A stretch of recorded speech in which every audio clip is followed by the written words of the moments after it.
Sars has announced its preliminary results for the tax year, which has just ended. It shows it was able to collect, here's a figure, hold your breath, 1,212 billion rand. That figure's around 8% less than last year. In other words, Sars is getting less money in the financial year that just ended than the year before because of the impact of the lockdown. But there's good news, yes, good news from Sars. The difference, the shortfall, is much less than was anticipated. In other words, it's got a lot more money than it thought it would. The Commissioner of Sars is Edward Kisvete. He joins us now. Mr. Commissioner, good morning to you. Thank you. Good afternoon to you. Thank you for your time this afternoon. This is really quite significant. You got a lot more money than you thought you would get. Thank you, Stephen. Yes, and yes, it's nice to be able to report good news. And of course, what's important to understand the source of that good news, because it is really therein that our ability to build a sustainable revenue performance is vested. When we look at what actually increased, I mean, towards the end of last year, we started to get the first reports that actually the tax take was better than you had first thought, and then that process continued. What do you think was going on in the economy? Was it just a sort of pent-up demand coming out of the lockdown, or do you think that the predictions of real dire economic damage had been overdone?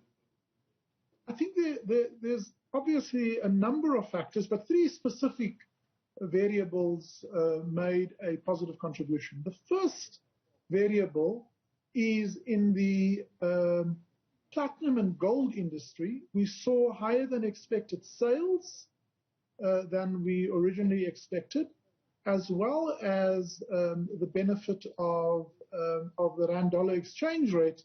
We've got this irony that if the rand worsens, those companies who earn dollar income benefits. So that was a big positive in the outcome.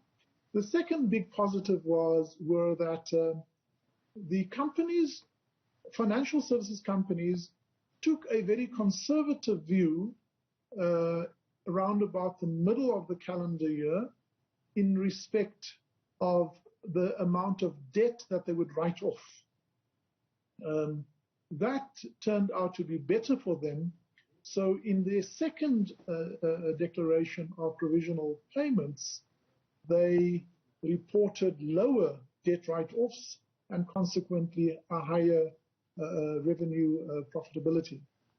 The third is the point you raised. Initially during the hard lockdown, only essential goods and services were allowed. Then as the economy opened, there was obviously a pent-up demand.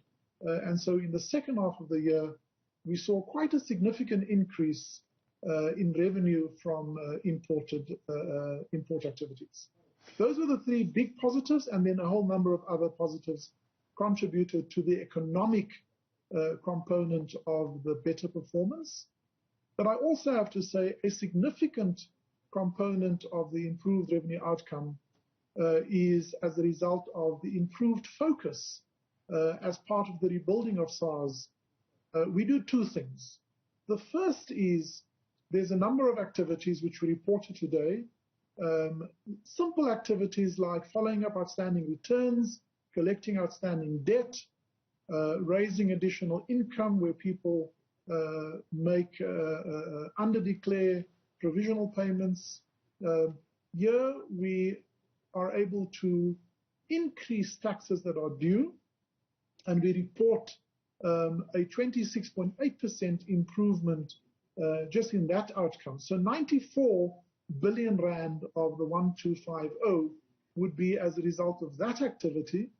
And then we also, because of the investigative and risk profiling work we do, we prevent unlawful or inappropriate refunds. And we also have seen an increase of 18.8% there. So the combined benefit of that is an additional 158.8 billion that otherwise would not have been in the fiscus.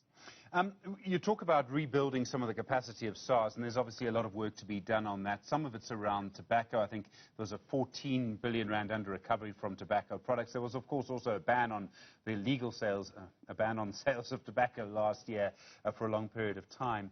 We've also seen a sort of almost a PR campaign from the tobacco industry in which they make big claims about how much money the fiscus is actually losing, that SARS is actually losing. Are their claims hysterical, or do you agree with a lot of what they're saying? You know, I want to give you a balanced perspective on this, Stephen. So firstly, there is absolutely truth in the observation that the hard lockdown in alcohol, but specifically in tobacco products, have been a huge boost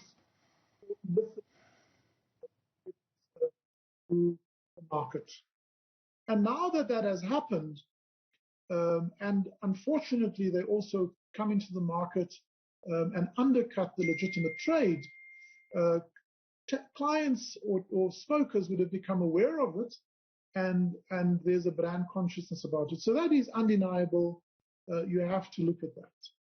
But secondly, you also have to understand that the industry itself has compliance questions to answer to, because we are concerned about both under-declaration and overstatement in certain instances. Some of the compliance issues that we refer to across the board is also evident in these industries.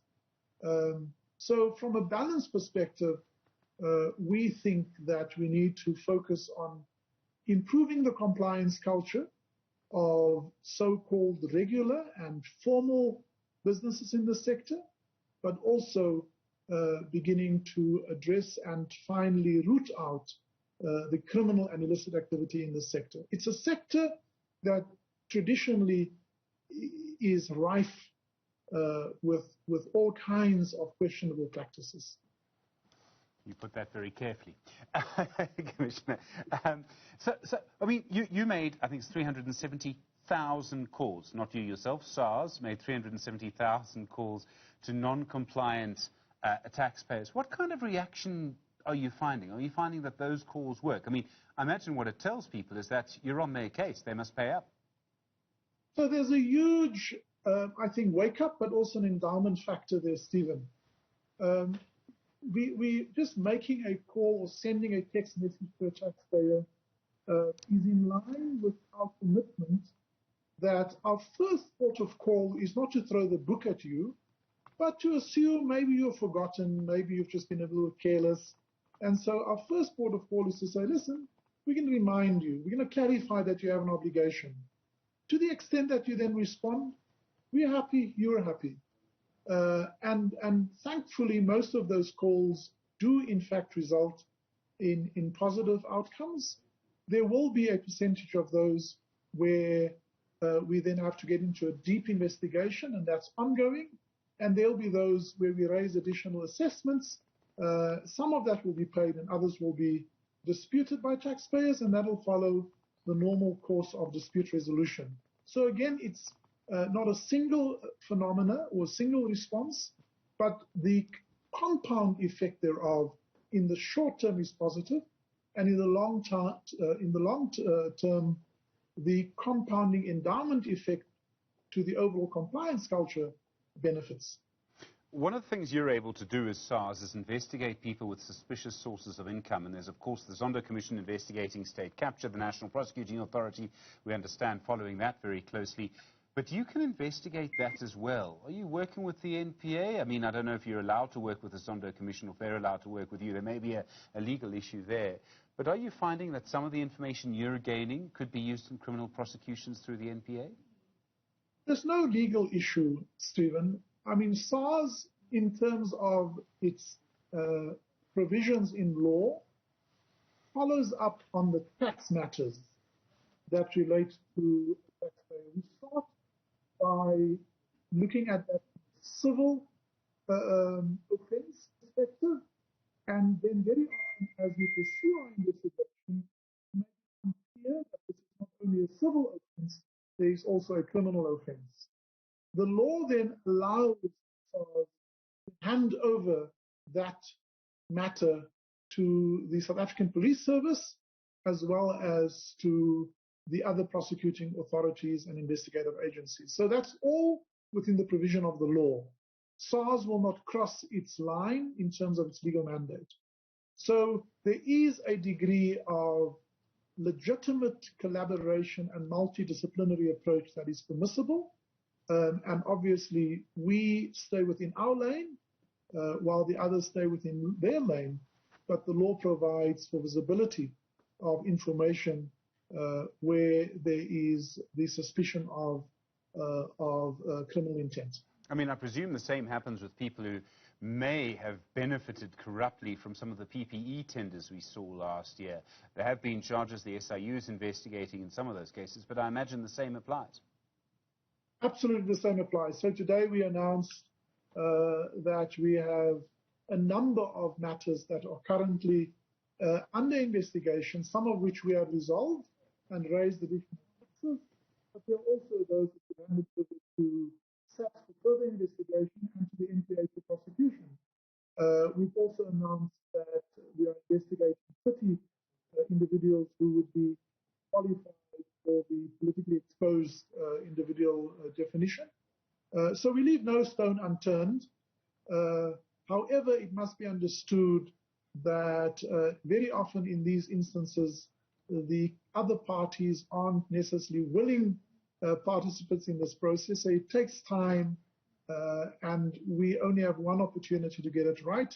And so we would rather be thorough and systematic, but it is our absolute commitment to bring those who have perpetrated and broken the law and defrauded the fiscus, to bring them to book. Edward Kieswetter, SARS Commissioner. Sir, thank you very much indeed for your time on Newsfeed this afternoon. Really do appreciate it.